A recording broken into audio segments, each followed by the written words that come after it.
Hey everyone, it's Mistborn here, and today it's just going to be basically a quick rundown of the new seasonal dragon Caverleris.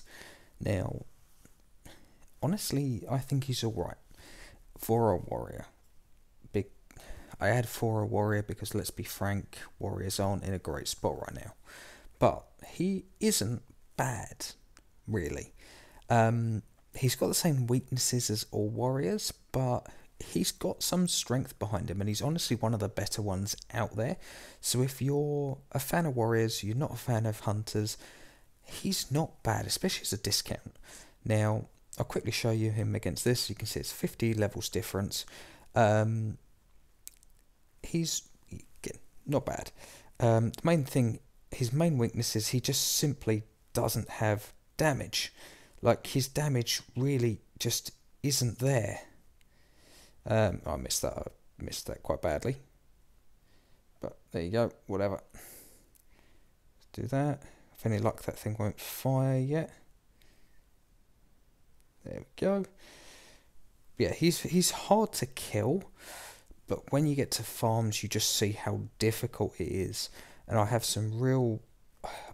questions about how high Warcry stacks. I really don't know that it stacks that high because, it really doesn't seem to, the damage doesn't seem to increase after a certain point. At least I can't notice a difference. I don't feel that I'm clearing any of these much faster. Like the first two seem to be, yeah, quite a bit, but is that a little bit faster? Maybe. It doesn't seem to make a massive difference, but like you can see, I can clear the towers, I can survive it, I can sustain up, but the farms just get you. There's very little you can do. But he's okay. I'm going to show you a couple of quick runs with him. He clears invader bases fine. Like this, he's nowhere near the max level I can get from mine, but he's able to clear it no problem at all, and he's able to clear it gold. So, for example, this one here, not a chance. I'd get past the island, but I'd get to here and I'd die. I wouldn't have the damage to kill that dark flag. In fact, let's do it as an example to show you his weaknesses. Don't get me wrong, again, I'm hitting well above my level with an under-level dragon, but with some hunters, you'd be able to sort of pull this off, even at this sort of level. So we'll cry it up.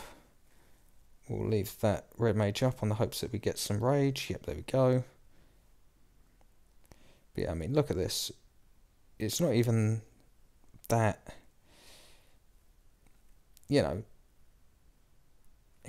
it's not really any damage at all. I'd be curious to see how much damage I get off on the actual farms themselves, how I focus them. So let's do that. We'll cry that. It's probably the wrong way around, but yeah. He does so little damage. I misplayed that, don't get me wrong. It was, I should have shielded rather than war cried. But again, I don't see him being able to punch way above his head. He's very safe if you're hitting at your level. So if we, hang on, let's refresh it because it glitched. So let's say I'm level 147. So let's have a look at this guy. So very similar level to me, 146, 147. An okay base, nothing to write home about, but let's give it a go. Like, even defended, it probably will be fine, except against hammer spam. Just got a feeling that's going to do it, is it not? Nope. Okay, fine. Always make use of towers like this when you're playing him to make sure you can stack your Warcry up. Keep it nice and simple. Warcry. Stall it, stall it, stall it, take it. There we go. And we should have enough rage for the shield if we need it, which we'll pop just to be sure. Leave that there, pop that. Hold it for now, just in case it tries to fire a mage shot, see if we can catch it. It's not going to do it, so that's fine. There we go. So when you're hitting around your level, it's absolutely fine. you're really not going to be punching above your weight. He's a solid dragon. He's decent, and with a rider, you could probably punch a little bit higher. But just don't expect to be hitting well above your, like you would with a hunter potentially. So yeah, all in all, he's a good warrior. He's still a warrior, exactly the same weaknesses, but he's fun. He's a bit unique. He's Tez combined with Kirin. He's a better Kirin, basically.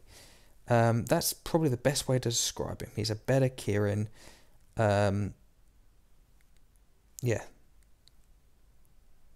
But like you can see, as soon as you get anything you just can't one-shot, at that point you're just dead.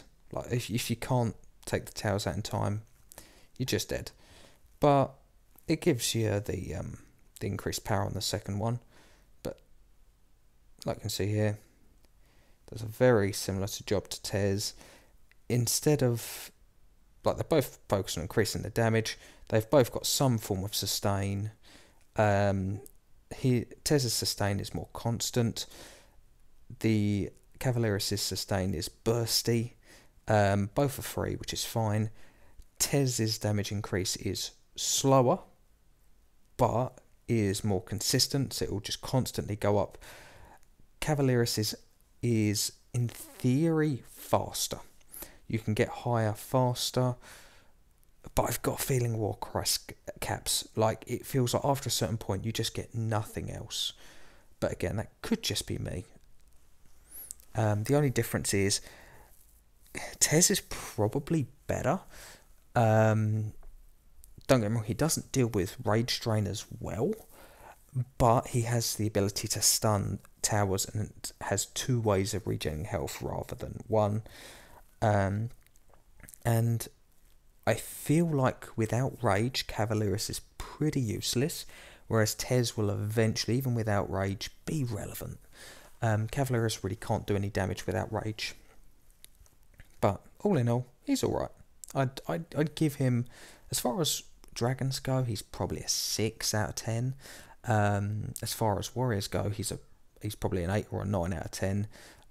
With Noleg, Tez being, sort of a 10 out of 10, and with your, Metatrons being like a 2. Metatron? Mehetan. Still can't pronounce it. But yeah, that's basically it. That's the dragon in a nutshell. I'd recommend him as a discount, full priced. Nah, the Sylphan is just better. Sylphan is just a better dragon. And I will run through what I think of Sylphan. I haven't flown her, but I will run through that in a separate video. Thanks for your time, guys. I will catch you all later.